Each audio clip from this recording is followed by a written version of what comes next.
because we're having 48 teams for the first time. Yes, exactly. It's a first 48 teams in this competition. It had previously been 32 teams since France in 1998. Here are a few of the teams that will be competing. Now, this also means that it's the first time that we will have a round of 32. We can have a look at the grid here. This is what it will look like. The round of 32 taking place after the group stages. Now, at the end of those group stages, the first and second of each group will move on to the next round, as will the 8 best third-placed teams. Now, that means 104 games in total will be played, and it will take the winning team 8 games in order to lift that trophy. And Emily, what teams are taking part in this World Cup? Well, we know that 48 teams in total will be taking part, but so far we only know of 42 of them. 6 teams have yet to secure their spot. We can have a look at those teams here. Now, they're coming from 2 different places. Some of those will be coming from the UEFA playoffs, and the others will be coming through the intercontinental playoffs. We can look at what that will look like here. Quite a way to go for a lot of the European teams. And when it comes to the intercontinental playoffs here, we have this setup here. Now, those games will be played in March 2026, so we'll have to wait until then to see the full lineup. And Emily, how exactly is this draw being organised, and what are some of the rules that dictate this draw?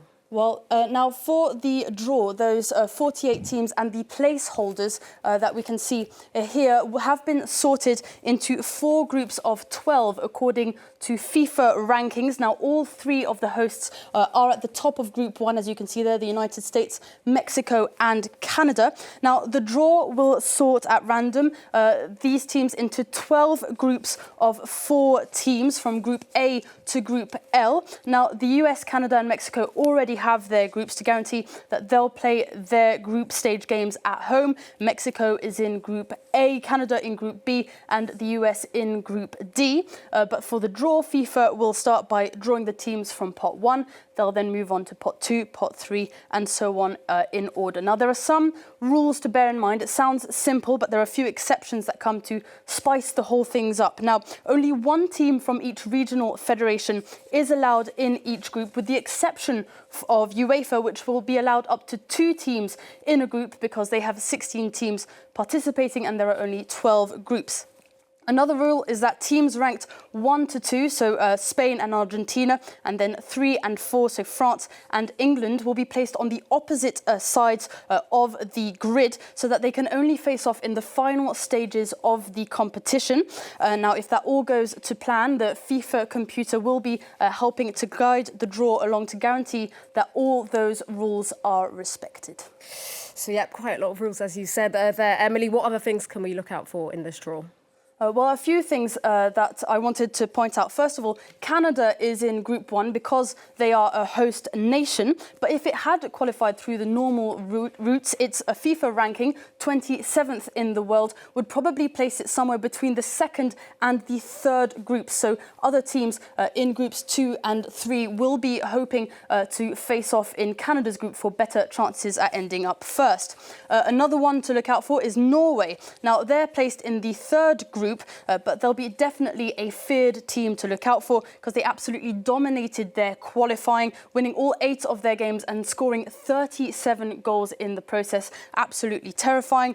And finally, if Italy qualify, they're one of the teams looking to grab one of these placeholder spots here in Pot 4.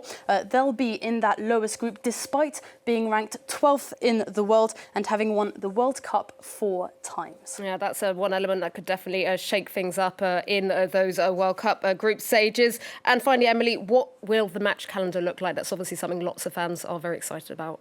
Yes, a lot of excitement. We have a preliminary grid here. This is what the calendar could look like, 104 games, but we'll actually have to wait until Saturday to get the full schedule. The stadiums have been divided up into 3 regions so that fans and teams have to travel less. This is what the map of the stadiums looks like, which will determine that schedule. You have the Western region, Central region, and the Eastern region here. here. Now, the opening game will be played in Mexico on the 11th of June. Semi-finals are being played in Dallas and Atlanta, and the final will be taking place at the MetLife Stadium in New Jersey on the 19th of July.